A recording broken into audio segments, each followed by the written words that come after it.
Howdy, howdy. Rippaverse Saints and Sinners is here, and this has become one of my favorite reads of the Rippaverse.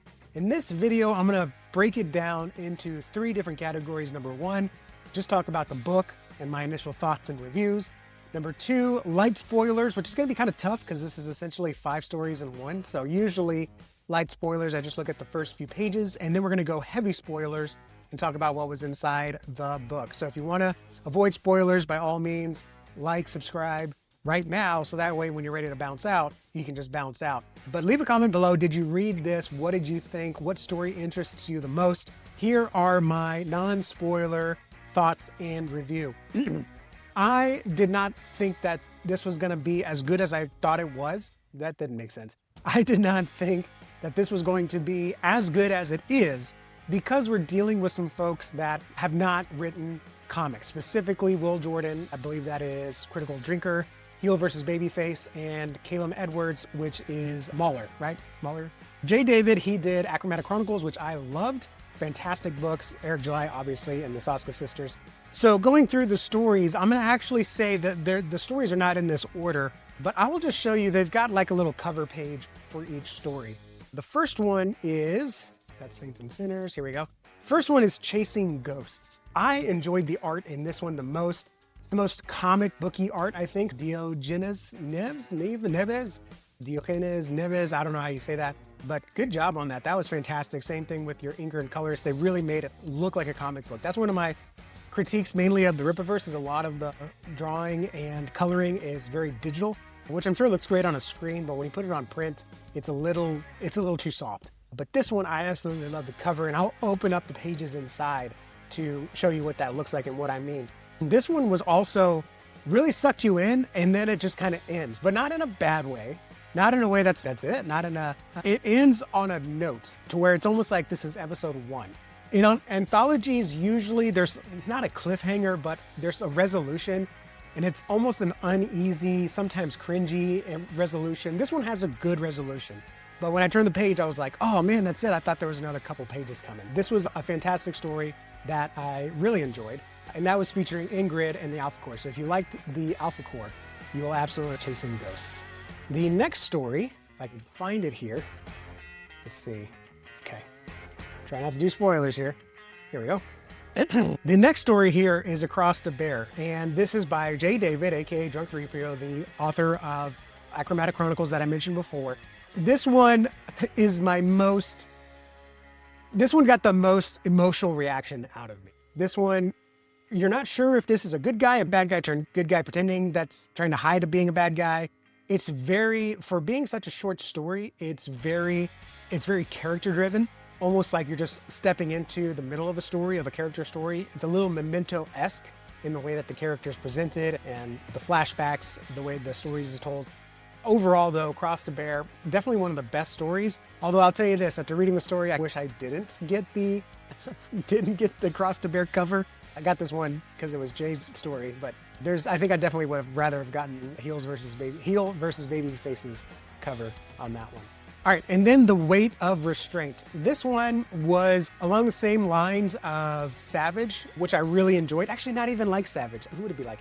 It's a little noir-esque like Savage, but I enjoy stories that are set in a superhero universe, but the story is centered around a civilian, a normie, so to speak. And this is that.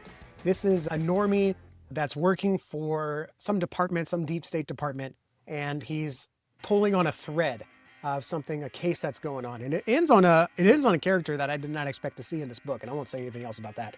So this was a little noir-esque, a little thriller-esque, not as far as like the action part of it, but more of the psychological, what's going on here kind of thing.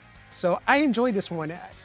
It's hard to pick my favorite. I feel like there was one favorite, which I'll tell you at the end, and then there was like 3 stories tied for second favorite. And this is one of those stories. I really enjoyed Weight of Restraint. Next one, I'm pretty sure on the opposite side are the covers, but just in case. Bone God. This one I'm torn on. The art on this one was fantastic. Will Conrad knocked it out of the park again. It was almost like a fantastical kind of art, which I think matches the horror feel of it. It's a little Indiana Jones, a little horror-esque at the end. Just wasn't my kind of story. It had a lot of dialogue. I think the dialogue could have been brought back a little bit, but overall, I think it was an interesting story, especially in the context of the universe. I think on its own, this story might have fallen flat, but knowing the universe that we're in, I think it actually works. And so I think we got 2 more stories left. There we go. The Underdog. This one was interesting. If you like wrestling stories, I've never gotten into wrestling stories. I tried Daniel Warren Johnson's wrestling story. There was another one I tried. Never really spoke to me. This one I think was, I don't know if you're following someone that's not an accept or not. It's never really specifically addressed. But if you like a good wrestling story, I think this was a great wrestling story. And definitely if you like a good underdog story, this was a little bit of a good underdog story. So it has Larry Shungite, who was in Isom 1, I believe. And a lot of people really liked him and kind of liked the introduction that he had. So this one kind of shows a little bit of a chapter in the life of him. But it's a pretty insane, well, not pretty insane, but it's a pretty interesting little chapter here. This is the most one and done story, which I enjoyed. I wish the other ones were a little less. Oh my gosh, tell me more. This one is a really nice one and done story, excuse me. And Cliff Richards does a fantastic job cartooning the wrestling moves in here because you could really see it come off the page, which is something that Daniel Warren Johnson really does well with his wrestling stuff. The last one is one little push, and this one is the one by Critical Drinker. Now, I had the highest of expectations because Critical Drinker is one of the top commentators on YouTube, and if it's watching or like Siskel and Ebert making a movie, you expect it to be the best because they're the commentators, they're the critics, so to speak. And I think minus one little thing that I was kind of why did you do that? I think this was the best story. It was a great setup. It was one that was if you're flipping through channels and you just start watching in the middle of it, you understand what it is. It's got the most intriguing characters, and it seems like the most Rippaverse-y. Even though the other ones have Rippaverse characters that we've seen, places that we've heard of, this one has the most, not callbacks, not homages, but it features the most Rippaverse characters that we've already met. And I think it does the best job. So I'm very glad they saved this one for last. I think they did a great job putting Heel versus Babyface's book at the front and this one in the back. Opened up strong and it finished out strong. So overall, Saints and Sinners, it's hard to rate an anthology because every story is different. I will say this, one reason I don't read modern anthologies like the ones from EC Comics and the ones from Marvel and such is because they very intentionally only put, for example, if there's 4 writers on a book, and they're not this thick either, they're usually just a floppy, so they're 30 pages and every writer gets 8 pages or something like that. They will intentionally put one headliner, like one Philip Kennedy Johnson, and then, or one Jonathan Hickman, or who's another one, I don't know, Dan Slott, I'm just guessing.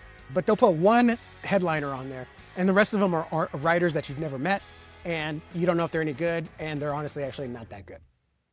This is not the case for Saints and Sinners. It's very obvious when the mainstream does anthologies, they'll put one great writer, and then they're the rest of the change we'll give to some nobodies to fill in the paper. That was not this. Each one of these was actually a really great standalone story. Some of them I think were frustratingly too short. They ended too soon. They probably should get their own series or story or one shot, and that's probably the intention. That's actually probably what the Rippaverse wants to hear. I want more. Ironically, the one that I'm okay not going into because I don't know if it's my kind of character. This guy here, what's his name? Darren Cross something.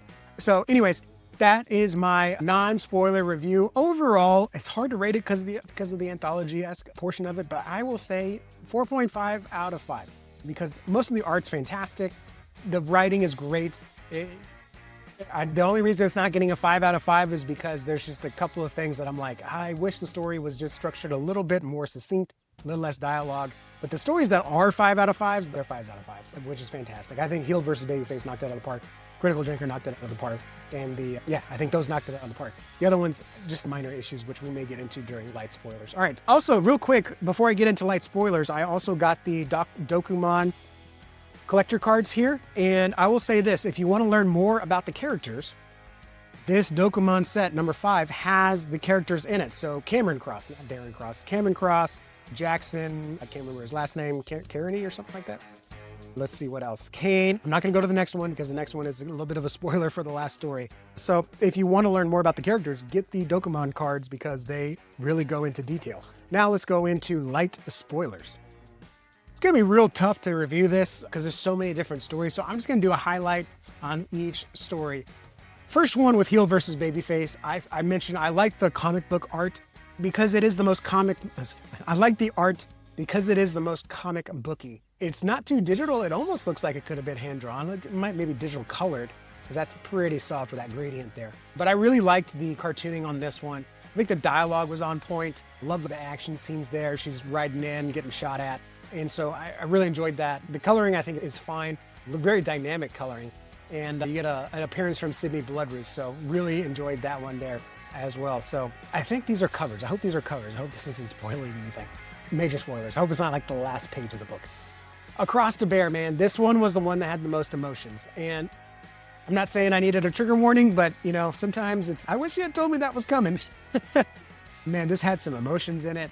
We find this guy, Cameron Cross, comes up. He's got electricity powers, it seems, and has some memories there. Then he flashes back to his time in the military, and you find out that he's got a little bit of a past, so to speak. So I'm not gonna go into that too much there, but very interesting Memento-esque type story, very much on theme of saints and sinners. Weight of Restraint.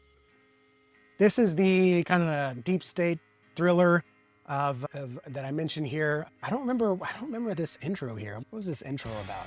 I don't remember it. I don't remember why it took place in the front yard. I think I do, but I don't want to, maybe not. Anyways, this one I think had the most simple art. It seems a little bit rushed. It's lacking some detail. The lines are a little random, but overall, I think I like the story of it. It's like you're pulling out a thread and you're trying to uncover what's going on. I like the coloring there. That looks good, comic booky coloring. But some of the shading, some of the lines there, I think are just a little messy for my taste. So that one, big spoiler there. Bone God, man, this one I think, you know what, honestly, I think this one had the best art. Who did the art on this one?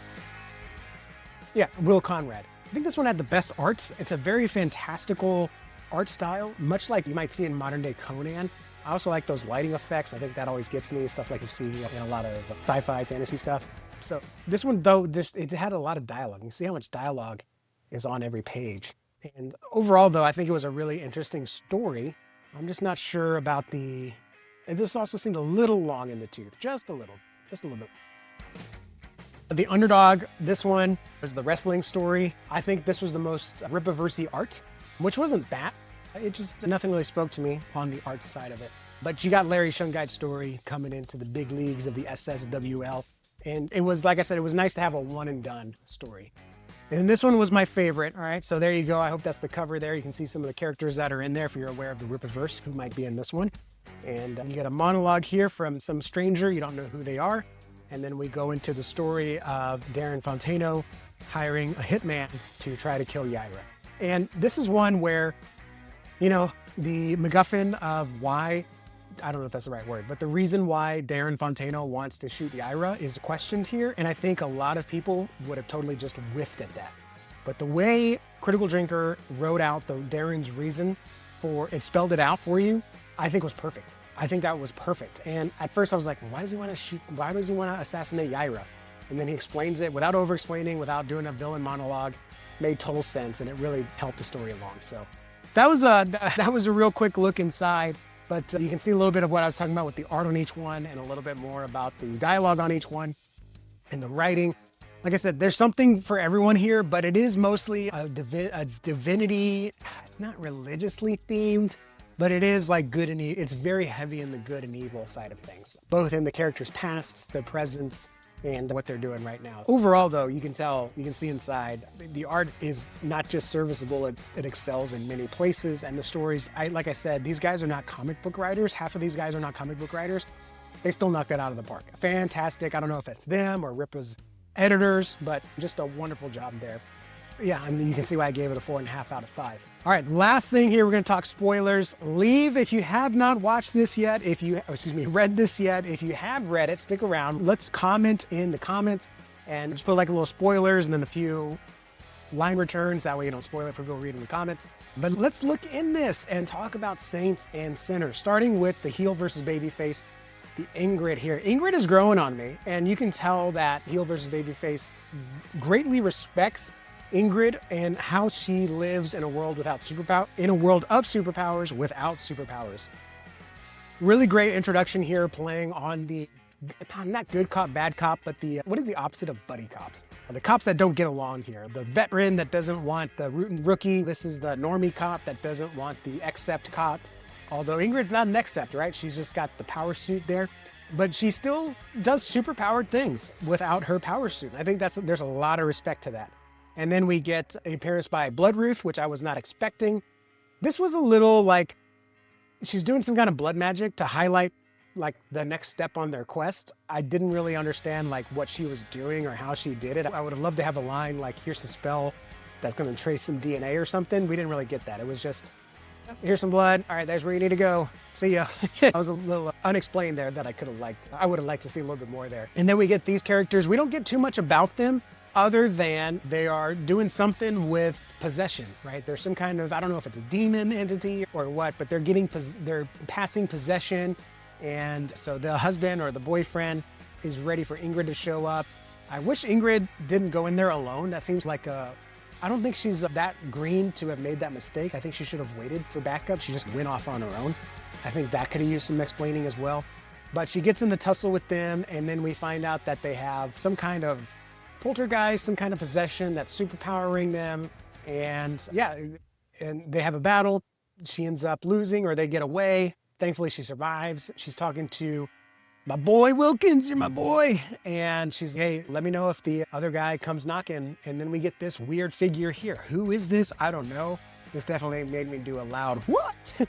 Who is that? And that's why I was like, oh man, they're going to tell us who it is on the next page. Nope, on to the next story. And I was like, oh my gosh, is this what this is going to be? All right, Across to Bear. I think this will be my most controversial take because I would have enjoyed this one a lot more if it wasn't for this one page here that really just caught me off guard. We get this guy waking up. He's in a memento situation, comes across a robbery or some kind of shakeup, maybe a possible assault. And he has some kind of flashback back to his military days. And this is the part where I was like, oh my gosh. What a great use of a page turn too, by the way. Military comes in somewhere in the Middle East and they're like, we're going to raise this town, burn everything to the ground. He goes in there and this is where the superhero has some empathy or some grace on the innocent residents, innocent, so to speak. Nope, not this guy. Just bam, right there. Boom. Told you this was spoilers here. And then he doesn't even regret it. And then 2 kids, bang. I'm like, oh my gosh, how am I supposed to cheer this guy on? I don't like him. He needs to rot in court. He needs to rot in jail or something. He just, oh my gosh, war criminal right there. But no, he stops the assault. The assailants recognize him, right? And then he's like, why did you call me that? He beats them up. He runs away. Cops stop him. He ends up beating down the cops. They taser him. He's in the hospital. He gets away. Pretty cool little panel there. And then he goes to church. And he says, I don't know who to turn to. He goes into their donations and takes from their donations and he's helped me remember. Then we get a character in the background. We don't know who that is. I'm thinking maybe that's his major or captain, the one that gave the kill order. I don't know. But man, what a crazy introduction, right? Like already, I don't really like him. I'm sorry, I don't like him. He shot a woman and their kids. Now maybe they were bad guys. I don't know. We didn't get that in the story. Oh man, that was a hard page turn. But I think it brings up a good question of redemption. How do you redeem someone like that, or how does someone like that get redeemed? I think, like I said, I don't think it's a bad story. I'm just like, oh man, I don't know about that one. This one, The Weight of Restraint, like I said, it was a little bit, I love this actual prison intro here, but I don't remember this part of the story.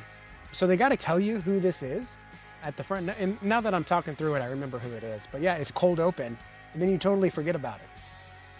And so we get this deep state central legal commission or whatever, and basically they're like, hey, anyone we throw in jail, just say you reviewed their paperwork and you concur that they should be in jail. And even some of the committee members are like, yeah, this is easy money. This is super easy. Didn't care too much for the cartooning here. Is a little, maybe it's a stylistic choice, a little Silver Age. Just some of that shading there just looks a little too quick for my taste. And then so he ends up pulling on the thread. What's this file here that I'm not supposed to get into? He tries to get into it. They block him. He goes off campus, tries to get into it. They block him. Now he's got to go into the backups. And we find out that is Sanford Williard. We had to look it up. I had to look it up on the Rippaverse website. That is Avery Stillman's ranch hand. So what's he doing in jail? Is this prequel? Is this where Avery Stillman used to be? Or not Avery Stillman. Sanford Williard, is this where he used to be? I don't know, but he looks pretty young, so I think this is like a prequel story to him. And then Bone God. This one, like I said, it was a little wordy, which coming from Mahler, I'm not too surprised, but very fantastical. Could have used a little bit more of an introduction to who all the characters are. Didn't realize that it was like a family here with some mercenaries, with a navigator. I understand it now, but the art is my favorite part of this. And normally I'm not a huge art guy, even though I do a lot of art critiques. Love the action here, the suspense here, and then it really just takes a turn. It really turns into horror really quick. When they realize this is not a temple, it's a prison, and they wake up the imprisoned. And whoo, man, wild stuff. For some reason though, this guy, I don't think he gets killed. I think he gets possessed, and maybe that's how the prisoner gets out. Crazy stuff. All right, and then we get the Larry Shungite story. This one was just, I don't have much of a comment. It's just a solid wrestling story. It's really good. Story of an underdog who comes in, he's got to humble the big dog. The cartooning on this was fantastic when they get to the actual wrestling match. Really good. I love this cartooning. I could see this happening. I don't watch wrestling. I haven't watched wrestling since, I watched a little bit a few years ago, but not since, what was it called? The 90s, the X Factor era. Anyways, that was the last time I really watched wrestling. But I can see all of these moves happening, and they were just really well cartooned. So fantastic job with that. Really happy story, happy ending too. And then this last one little push, we get Avery's sister, can't remember her name, Altona, and Yaira here, and we get the shadowy figure. Now on the first read, fantastic lettering, by the way. Who did the lettering on this? Invisible Art Studio. Fantastic lettering. We get the man in the hat narrating what he's doing, and then he just disappears till the end of the book, which makes it even better to read the second time. And we get the reason why Silman wants Yaira assassinated is because he wants to show that no one is safe, even the Superman of the world, so to speak. I didn't like this line though. He says, Fontano says, "Your reputation precedes you, Mr." Then he goes, "Does it matter?"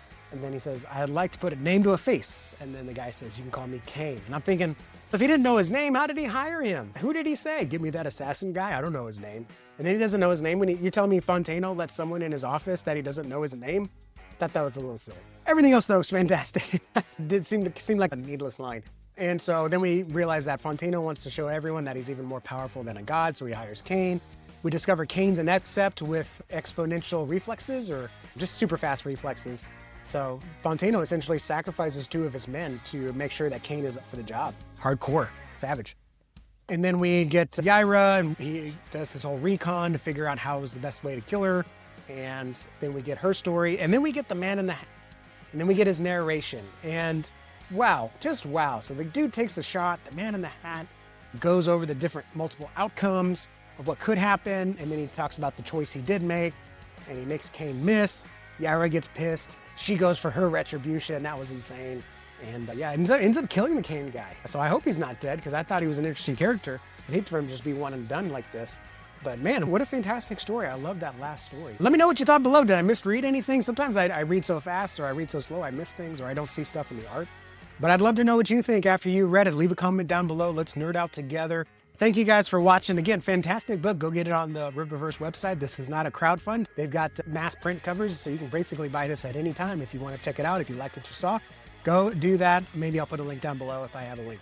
Thank you guys for watching. And subscribe for more comic reviews. I like to review the indie stuff on Fridays, and the mainstream stuff I get from the comic shop on Mondays, as well as on Wednesdays. I will show off what I get at my LCS, because I am still a Wednesday warrior. So thank you guys for watching. I will see you all in the next video. Adios.